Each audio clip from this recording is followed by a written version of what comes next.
Hi Peaches, it's Shaaba. Welcome back to my channel and thank you for clicking on another video. It's Thursday and this is not a typical video for me. In all honesty, I wanted to have a chat about something that really bugged me and a learning moment that came from it. So for those of you who might not know, I have a series on this channel. It's called Am I the Drama? It's kind of like the main thing we do here. No, the most popular thing for sure. I'd like to think that Am I the Drama, music and live streams with gaming are what you would know me for. And the reality is we talk a lot about drama here on this channel. We try and learn from it. And most recently, and Am I the Drama that I did, had two topics that specifically spoke about fat phobia. In one of these topics, OP was talking about a bikini body. And so I went out of my way to specifically state that everybody is a bikini body. I can relate to that feeling myself of having that conflict of people telling me that my body is not a bikini body, telling me that I can't wear clothes that I want to wear when I know that I want to wear clothes that I want to wear, despite me being a plus size person. And I specifically said it like this. I also just want to, with my Mama Shaaba hat on, emphasize that every body is a two-piece bikini body baby. I'm plus size. I don't know if that's like apparent or like incredibly obvious to people, especially because like this is all that you see, but I am absolutely plus size. I'm like a size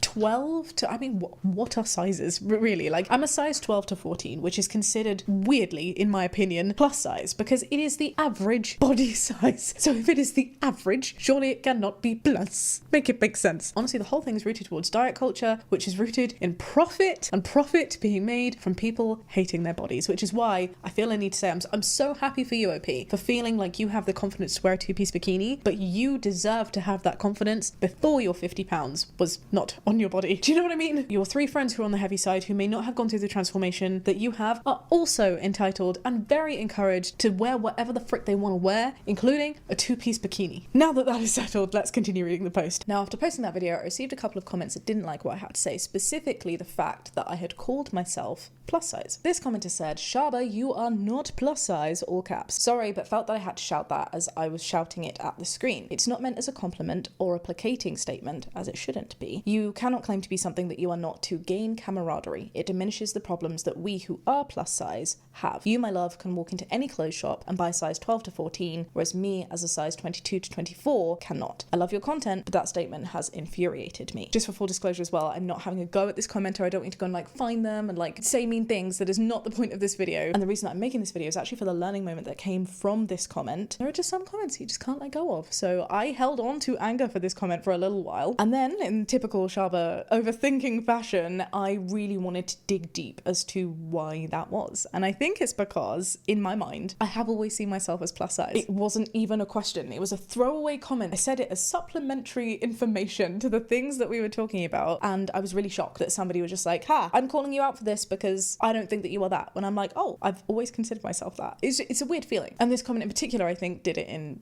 a particularly dicky way. To me, reading it personally, it implied two things. The first being that I was trying to use a label that I didn't think actually fit me in order to gain like sympathy points, although I was doing it for attention or camaraderie. And the second implication that I got from this comment was that I should not be allowed to feel some kind of way because of the way that I'm treated because of my size. Specifically because there are some people in the world who are bigger than me. I can't talk about my problems because other people have bigger problems in those areas. I think it absolutely sucks that most go-to brands do not stock more sizes, especially sizes that are also seen as really average. This is absolute common sense and moral reasoning that sadly, due to reasons of profit, not much of the fashion industry listens to. At the same time, whether you can find clothes in your size in Western fashion stores should not be the only metric for being plus size, and it certainly shouldn't be the only metric for being able to be vulnerable about how you feel about uncertainties that society puts upon you, which is absolutely how this comment made me feel. You are not allowed to complain. And to be clear, in the original video, I wasn't complaining about being fat. I was stating that every body is a bikini body, which is somebody who does not fit the super skinny Western beauty standard ideal is also something that I need to constantly remind myself of. Also, to be clear, this isn't the first time that I've spoken about weight on this channel. It's actually been quite an ongoing theme for me, similar to being bi, similar to being a person of color. These are just like labels that I learn and unlearn about. I've made multiple videos specifically on body positivity, especially when I'm needing to refresh my own view that I am still somebody who can be seen as beautiful inside and out, despite the fact that I'm not a skinny skinny white woman. When I look to my favorite creators who help me feel inspired in being my authentic self and finding the beauty within whatever that is, I sometimes like sharing it with you too, because I feel like if it helps me, it can hopefully help some other people online. I also had a series called the Chubby Body Clothing Haul. I know that some of them definitely included some questionable fast fashion that I've learned a lot more about now. And I'm sure that if I watch them back, there would be language that I was using that I would want to sort of like go back in time and be like, oh, just love yourself a little bit more. You don't need to talk this way about yourself. The point is, it's not something new, that I've talked about my body in a way to feel body positive and less societal stigma here on this channel. Even my wedding dress video had a weight angle to it, and I've learned so much from sharing. I steered so far away from like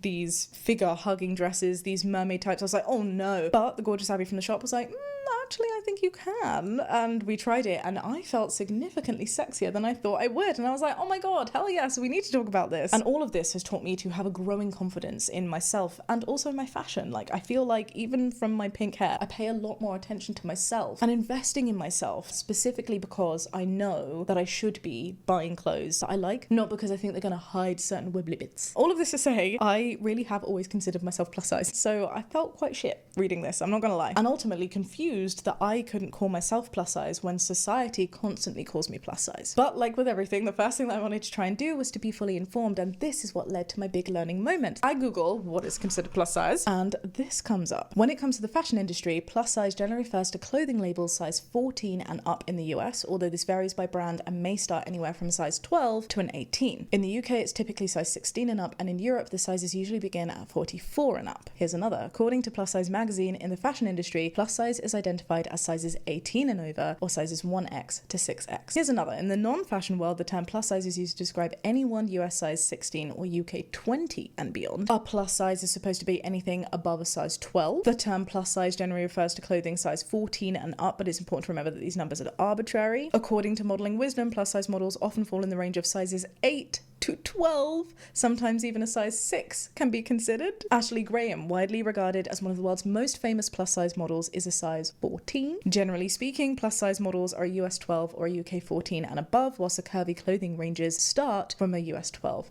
UK 14. There is no agreed starting size for plus size high street collections. Retailers who offer plus size collections have starting size ranges anywhere from a 14 up to a size 20. Honestly, there are so many more. I could get so lost doing this. The criteria for being plus size is so varied. It is silly, and it is obviously confusing, and it's no wonder that I've therefore been like, oh, well, obviously I'm plus size, and other people are like, you're not plus size. Like, it makes sense as to why there is confusion, because there is no uniformity in the industry. And then you have the extra confusion of size 14s being stocked in both straight sizes, which are the stocks that you can just get in stores without it falling into some plus size, curvy range, whatever, and also the same size that you can see in the same shops with the same items of clothes, right, in the plus size ranges. It does make sense. Which is it? I don't know. Tell me, fashion industry, tell me. It definitely does feel like these chubby bodies of ours, and I say this attaching no moral value to it, good or bad. Chubby bodies just seem to fit in this weird like purgatory state, somewhere between straight sizes, which are the ones that most shops stock, and plus sizes. And it's also important to say that just because something is not a straight size doesn't mean it's automatically plus size. It could also be on a smaller size. There are also petite ranges that cater specifically for shorter people, that kind of thing too. And so I sat with this and I was like,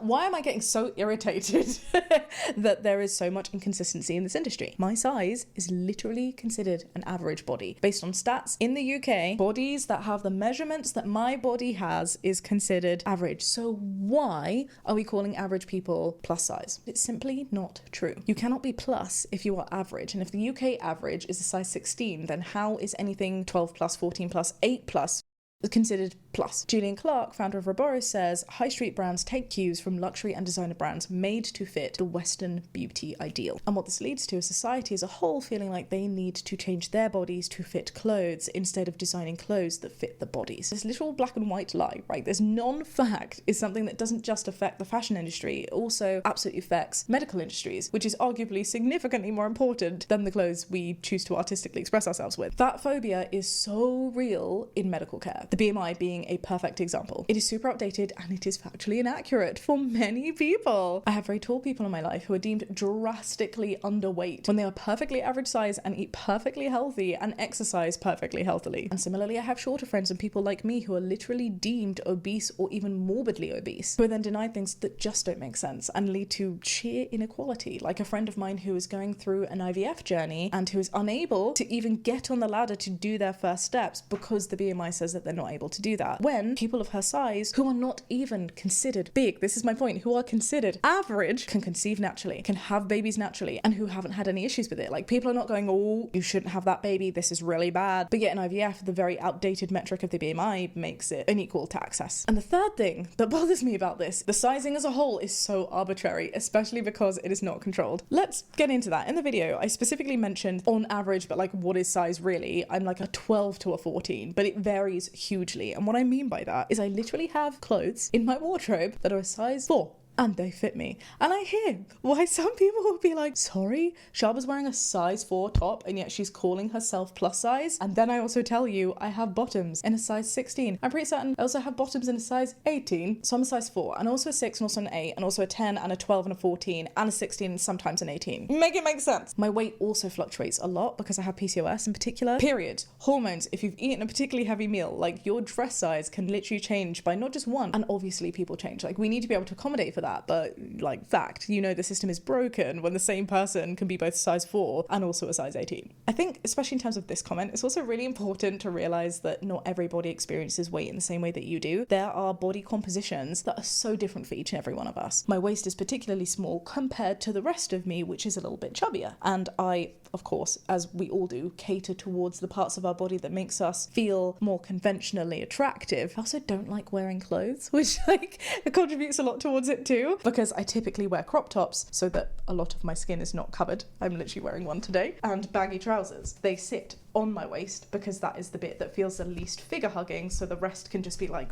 really flowy. That's me, that's my body type. And because of that small waist, I can therefore get away with wearing things like string vests that are particularly low cut because the only thing they do is go around my waist. So a size 6 is going to fit, a size 4 is going to fit. These boobs sometimes mean that anything below a size 12 would not fit, even if the rest of my torso would allow for it. But try and fit me in a size 4, size 6, size 8, size 10, size 12 in any kind of thing that goes over my ass, that's just not going to happen. That's just me explaining my body and how my body works, but that could be incredibly different to somebody else who may carry weight everywhere kind of more equally. Everybody is different is what I'm trying to say, and we need to be respectful and understanding and aware of that. But even despite that, why is it that size can be so different for the same person? Even going to the same shop or getting the same kind of items, like if I know, hey, I really like getting these specific trousers from the H&M, like whatever. Why is it that one time you can go and be like, oh yes, a size 12 fits, but then you can go in a couple months later and it's a size 14 that fits or a size 16 that fits? There's two reasons for this that have absolutely nothing to do with your weight fluctuation or how you feel about your body and your fit. The first is very logical and makes a lot of sense. There is no uniformity or regulation. Ideally there would be, but it's kind of difficult to control when internationally so many fashion bodies operate from a different baseline. Zara, for example, have Spanish roots. On average, the Spanish average physique is slighter, so a size 12 from Zara is likely to be smaller than a size 12 from a UK brand. Asian companies too do this a lot, both Eastern Asian and Southern Asian companies. They definitely operate on the assumption that their community have smaller frames, and they're like, oh, well then obviously the whole world must be this way. So uniformity is tricky with international differences. That's the first reason. The second reason, which is far more annoying, and goddamn capitalism at it again, comes from two approaches that businesses use to make more money. I was mind blown when I found this. I really wanted to share it because more people should know about it. Those two business approaches are called vanity sizing and humility sizing. Most of our favorite brands rely on a very outdated American size system, and by extension they cater for slim white women, and as a result of that we glorify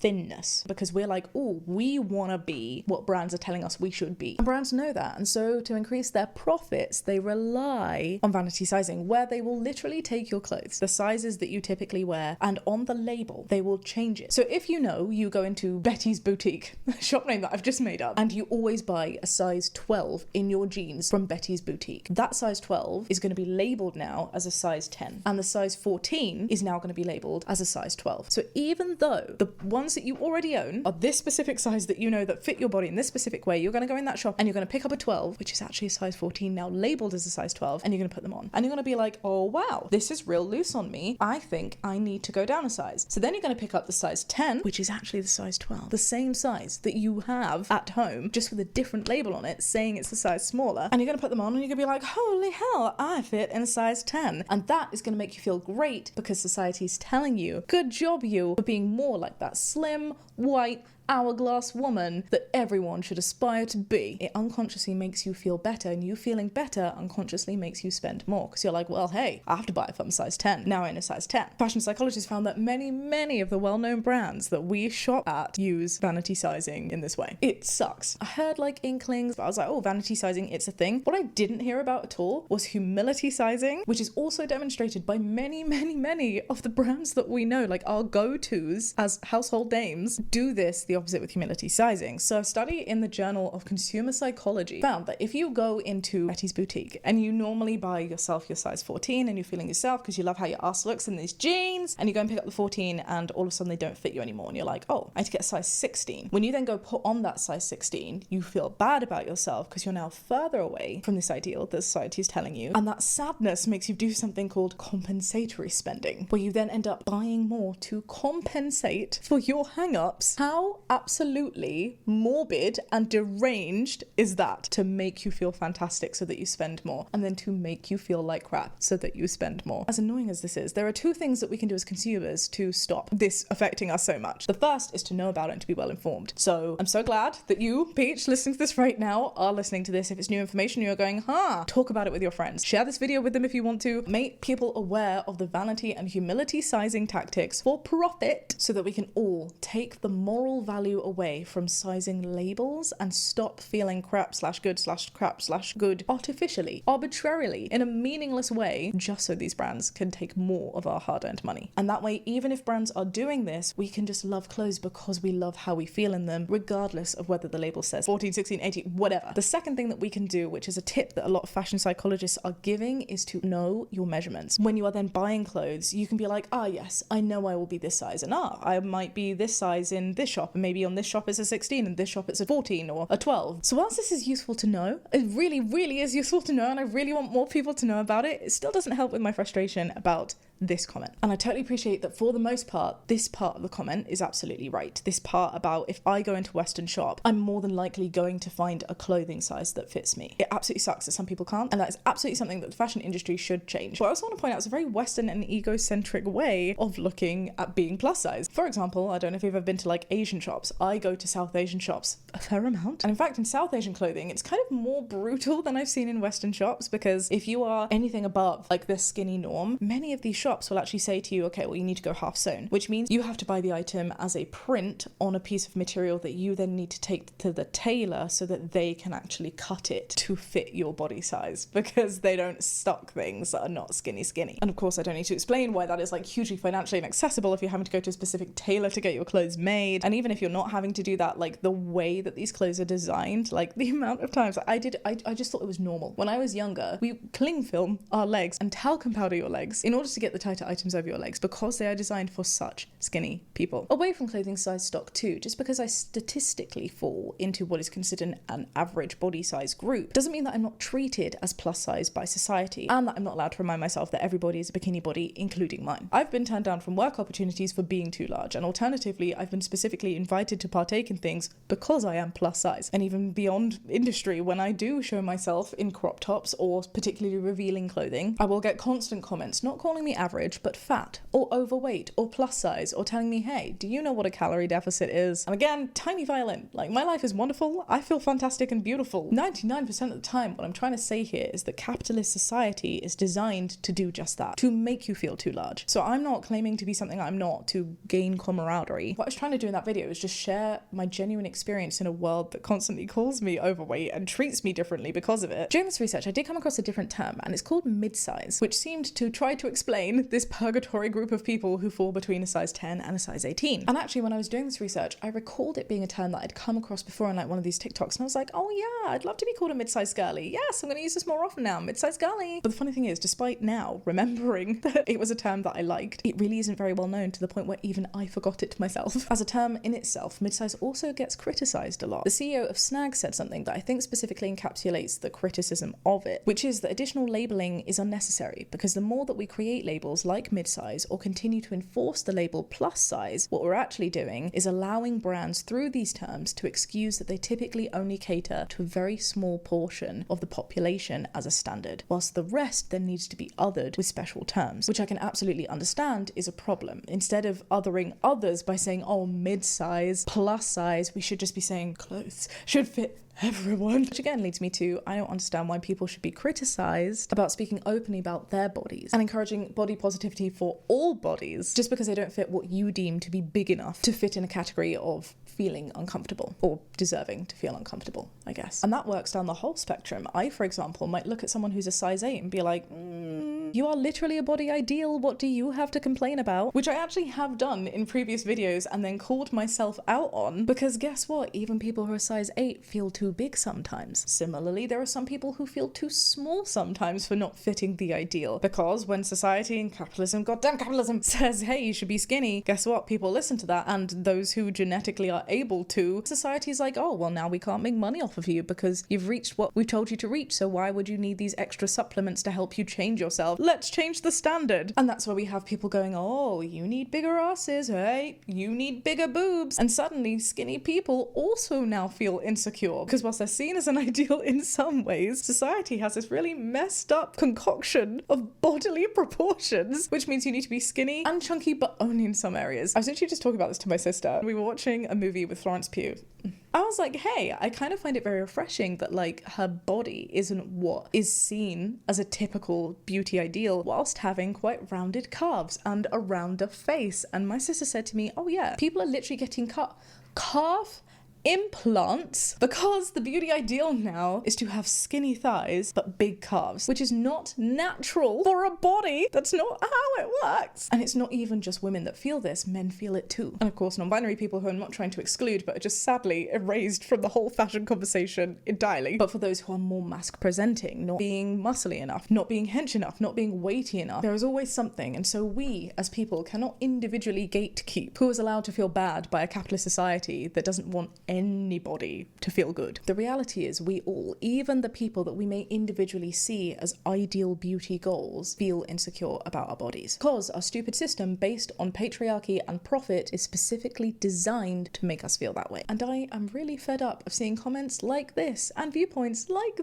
this that infight within communities where everybody is struggling. Everyone is seemingly just trying to pick each other apart, including me. And I'm not gonna lie, it's really bringing me down. It's not just in like a body way, it's also in an LGBT plus way, it's also in a race way. This idea of culture war seems to have become far too real. I used to so love going into my comment section and having a good chat with like a bunch of peaches. But now, honestly, and I've mentioned this before, I actively steer away from the comment section because there is so much negativity to the point where it's made me and a bunch of creator friends question whether we even want to be online anymore. And again, as I've said before, it's not that like I only want to see comments, I only want to foster a community where everybody agrees with me. That's absolutely not the case. The reason that I do the Am I the Drama videos in the first place is to specifically grow from points of view, and it's very healthy to disagree in many contexts, especially if you're able to learn from that disagreement. But instead of what could have been a really lovely comment engagement section of, wow, Shaaba, it's confusing that you're considered plus size, huh? Let's share experiences, instead leads to, I'm invalidating your experiences, Shaaba, and policing you from feeling vulnerable because I have it significantly worse. And I agree, I think it's weird that I'm considered plus size in society. It's literally why I brought it up in the video in the first place. I said that, so I genuinely don't feel that I deserve to be told that I'm,